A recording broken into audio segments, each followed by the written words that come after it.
तो सवाल मैं आपके सामने रखता हूं। पहला सवाल, बाकी मुद्दे फेल, पहचान का सियासी खेल। दूसरा सवाल, बुर्का महज बहाना, वोट बैंक असली निशाना। और तीसरा सवाल, ध्रुवीकरण का जोर, बुर्के का बेवजह शोर। इसी पर डिबेट करने के लिए मेहमानों का एक बड़ा पैनल हमारे साथ जुड़ रहा है। रुचिका अग्रवाल, प्रवक्ता बीजेपी, सूर्य मैथिल, राजनीतिक विश्लेषक, सुमैया राणा, प्रवक्ता एसपी, बिलाल खान, राजनीतिक विश्लेषक, हाजी जुबैर मेमन, राजनीतिक विश्लेषक हमारे साथ इस वक्त पैनल पर है। सबसे पहले मैं सुमैया राणा का रुख करता हूं, समाजवादी पार्टी के प्रवक्ता हैं। सुमैया, आखिर बुर्का पहनना जरूरी है, लेकिन पहचान से क्या परहेज हो सकती है? अब इस पे ध्रुवीकरण है नहीं है, क्या है, उस पर तो डिबेट होगी, लेकिन अगर किसी चीज की आइडेंटिटी मैच करानी है तो बुर्के में आइडेंटिटी कैसे मैच होगी? पहली चीज तो ये समझ लीजिए कि बुर्का पहना क्यों जाता है। बुर्का पहना जाता है गैर मर्दों से अपने आप को छुपाने के लिए। अब वोटिंग के दौरान बुर्के को हटा के चेहरा देखना उस बुर्के की मर्यादा के बाहर जाने का सवाल उठता है। अगर मैं कहती हूँ ठीक है, ये जरूरी है कि आप वोटर आईडी या आप आधार से फोटो मैच करना चाह रहे हैं, तो उसके लिए महिला कर्मचारियों का वहां पे तैनाती होनी चाहिए कि एक महिला ही महिलाओं की चेकिंग करे। जैसे तमाम मॉल्स के बाहर होता है, एयरपोर्ट्स पे होता है, बहुत जगह होता है कि महिलाओं की चेकिंग अलग होती है, मर्दों की अलग होती है। तो ये इतना तो किया जा सकता है।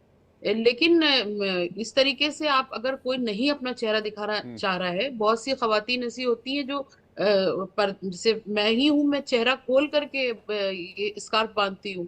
बहुत सी होती हैं वो चेहरा नहीं खोलती हैं। तो जो चेहरा नहीं खोलती उनके साथ ये दिक्कत है कि वो गैर मर्दों के सामने अपना फेस नहीं दिखा सकती है। तो उनके लिए ये एहतमाम किया जाना चाहिए कि उनकी चेकिंग औरत यानी महिला कर्मचारी करे और मैच करे उनके चेहरे। पहले तो आपने कहा कि भाई गैर मर्दों से चेहरा बचाना इसकी वजह होता है। कई ऐतिहासिक जानकारों का यह मानना है कि अरब के देशों में, खाड़ी मुल्कों में, जहां बुर्का की शुरुआत मानी जाती है, हिजाब की शुरुआत मानी जाती है, वहां पर आप देखेंगे पुरुष भी कुछ वैसा ही वस्त्र पहनते हैं। हालांकि उनकी दाढ़ी होता है चेहरे पे, इसलिए वो नकाब नहीं लगाते हैं। वजह यह जी। बताई गई थी कि रेत और रेतीले तूफान से बचने के लिए इसे पहना जाता था, जिससे कि जी। त्वचा और शरीर के बाकी हिस्से जो हैं वो सुरक्षित रहें, उनको नुकसान ना हो। ठीक है। बाद में इसे मुझे लगता है कि जो बात आप कह रही हैं उसको जोड़ा गया। बात यहां पर आपने कहा कि जो नहीं आइडेंटिटी रिवील करना चाहती हैं वो वोटिंग कैसे करें, यह भी आप बता दीजिए। मैंने बताया तो आपको, महिला कर्मचारियों के द्वारा चेकिंग हो, उनके फेस को मैच करा करके, तो और ये उसके बात तो बाद सभी कह रहे अपनी हैं, इसमें कोई ऐतराज नहीं है। महिला पुलिस कर्मियों के द्वारा ही चेकिंग की बात की जा रही है, महिला अधिकारियों के द्वारा ही चेकिंग की बात की जा रही है। रुचिका अग्रवाल के पास जा रहे हैं। रुचिका अग्रवाल, क्या बेवजह बुर्के को यहां पर मुद्दा बनाया गया? क्योंकि अगर आपको चुनाव आयोग को चिट्ठी लिखनी थी, आप पर्देदारी पे लिख देते कि जो भी महिलाएं पर्दा करके आए। पर्दा सिर्फ मुसलमानों में होता है, मुस्लिम समुदाय में होता है, ऐसा तो नहीं है। हिंदुस्तानी महिलाएं भी घूंघट लेती हैं, हिंदू महिलाएं भी घूंघट लेती हैं।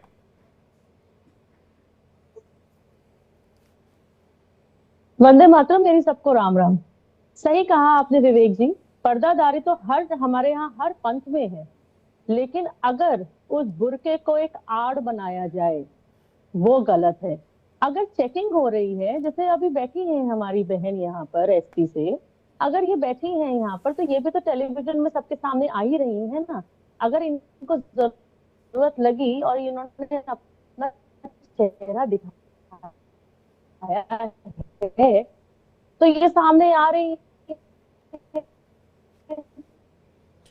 लेकिन रुचिका जी, आपकी आवाज ठीक से साफ साफ आ नहीं पा रही है मेरे पास। एक बार चेक कराता हूं। आपका कनेक्शन शायद थोड़ा वीक है, शायद मुझे बताया जा रहा है। मैं दोबारा चेक कराता हूं, दोबारा कनेक्ट करता हूं। ये सवाल सूर्य मैथिल आपसे है। धन्यवाद। पहले तो आपको और पूरे देश को भारत माता की जय, वंदे मातरम। और अभी सुमैया राणा ने बहुत अच्छी बात कही कि भैया ये तो हमारे धर्म का हिस्सा है, बहुत अच्छी बात है। लेकिन सुमैया राणा शायद ये भूल गई कि ये भारत जो है ना वो लोकतांत्रिक देश है। ये जो देश है ना ये शरिया से नहीं चलता, ये संविधान से चलता है। और संविधान के अंदर ये प्रावधान है कि चुनाव आयोग जिसका भी वोट कास्ट करवाएगा पहले उसकी आइडेंटिटी जो है वो रिवील होगी, आइडेंटिटी मैच की जाएगी। अगर वो मतदान करने के लिए मतदाता है तभी उसको अंदर जाने दिया जाएगा, पहली चीज। दूसरी चीज, अभी सुमैया राणा जी बोल रही थी, तो अभी ये भी तो बैठी है ना गैर मर्दों के सामने पूरे पूरे देश देख रहा है अभी इनको, तो इनको कोई परेशानी नहीं है। और एक महत्वपूर्ण बात, यहां पर बिगर बात का एक शगुफा बनाया जा रहा है। कोई मर्द कोई भी पुरुष कर्मचारी किसी हमारी महिला बहन के साथ में कोई चेकिंग नहीं कर रहा, जो भी कर रहे हैं वो जो महिला पुलिस है वही कर रही है। एक और बात नहीं, और कार्रवाई भी हुई है, जिन बिल्कुल, लोगों ने बिल्कुल, करने की कोशिश की है, जिन लोगों ने आईडी कार्ड मांगा है उन पर कार्रवाई भी हुई है। नहीं, देखिए सुनिए विवेक जी, पहली चीज, ये जो कार्रवाई हुई है ये त्वरित कार्रवाई हुई है, क्योंकि समाजवादी पार्टी के लोगों ने लिखित रूप से नाम देकर कंप्लेंट की। अब कार्रवाई जो हुई है, अगर आप उसको ये माने कि वो गलती है तो बिल्कुल गलत, उन्होंने अपना काम किया। लेकिन एट ऑफ द टाइम जब चुनाव आयोग कोई डिसीजन लेता है तो वो इसलिए नहीं लेता कि वो गिल्टी है, इसलिए भी लेता है कि दोनों पक्ष शांत रहे, चुनाव जो है वो शांतिपूर्ण हो जाए, पहली चीज। दूसरी चीज, क्या अभी सुमैया राणा ने एक मेरी बहन करहल विधानसभा के अंदर बूथ नंबर 13 पे जो कजरा गांव के अंदर दलित बच्ची थी, दलित युवती थी, जिसकी हत्या समाजवादी पार्टी के गुंडों ने की, केवल इसलिए की क्योंकि वो भारतीय जनता पार्टी को वहां वोट देने गई थी, वो तैयार थी भाजपा को वोट देने के लिए, उसके ऊपर उन्होंने 2 आंसू बहाए क्या? इनके लोग दलित युवती की हत्या करके उसको रोकने के लिए, वो रुकी नहीं तो उसकी हत्या कर दी गई। इस प्रकार की चीजें इन लोगों ने की है, ये गुंडा पार्टी के लोग, ये लाल टोपी वाले जो गुंडे हैं, इन्होंने उत्तर प्रदेश के उपचुनाव में लगातार गुंडाई की है और लिखित रूप से नाम दिए अधिकारियों के, जिस वजह से चुनाव आयोग को कार्रवाई करनी पड़ी। लेकिन ठीक है, वो गिल्टी नहीं है। नहीं, आपके आरोपों का जवाब सुमैया राणा दे देंगी। बिलाल खान भी वेट कर रहे हैं, रुचिका अग्रवाल एक बार फिर से हमारे साथ आ गई है। आपके आरोपों का जवाब मैं सुमैया राणा से लेता हूं, उसके बाद रुचिका अग्रवाल के पास चलता हूं। सुमैया जी, जिस संविधान की दुहाई सूर्या जी दे रहे हैं कि देश शरिया से नहीं चलेगा, संविधान से चलेगा, उसी संविधान ने ये हम लोगों को अधिकार दिया है कि हम बुर्का पहने, घूंघट करें। अरे तो बुर्का पहनने पे, घूंघट करने पे कोई कुछ कह नहीं रहा जी। मैंने आपके बीच में नहीं बोला था, मैंने आपके बीच में नहीं बोला था। तो संविधान अगर बताना है या पढ़ना है तो पूरा पढ़ करके आइए। उसी संविधान के तहत, मैं किसी शरिया के तहत यहाँ पर आपसे बात नहीं कर रही हूँ, मैं अब आपसे आपकी जमीन पर बात कर रही हूँ। उसी संविधान ने हमें इजाजत दी है कि हम किसी भी किस्म का ड्रेस पहन सकते हैं और ये हमारा संवैधानिक अधिकार है। मैंने किसी ड्रेस पहनने पे कोई क्वेश्चन मार्क नहीं लगाया, मैंने केवल इस मुद्दे पे क्वेश्चन नहीं। विवेक भाई, मैं गलत बात को रिवील कर रही है ना, एक एक करके भैया। ये आपने गुंडा पार्टी वगैरह कहा, उस पर जवाब तो आने दीजिए, उसके बाद आएंगे आपके पास। सुमैया बोलिए। आने तो दीजिए, आप पहले से क्यों पर।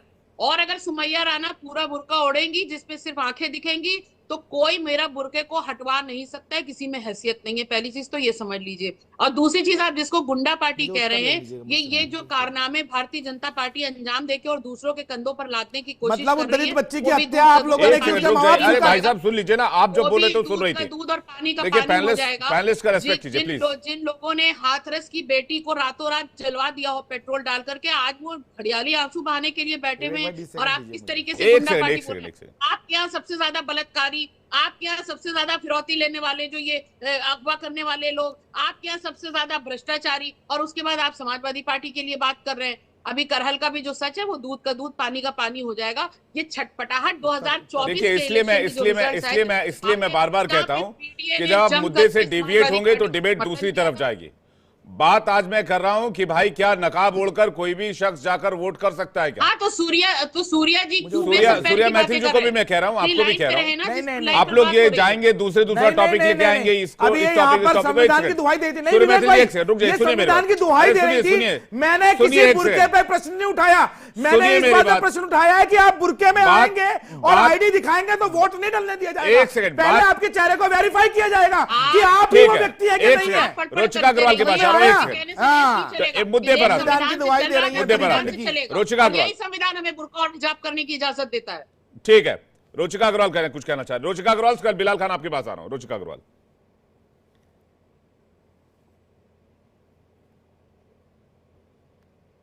सिर्फ इतना कहना चाहूंगी कि सुमैया जी, अगर एक वोट डालने का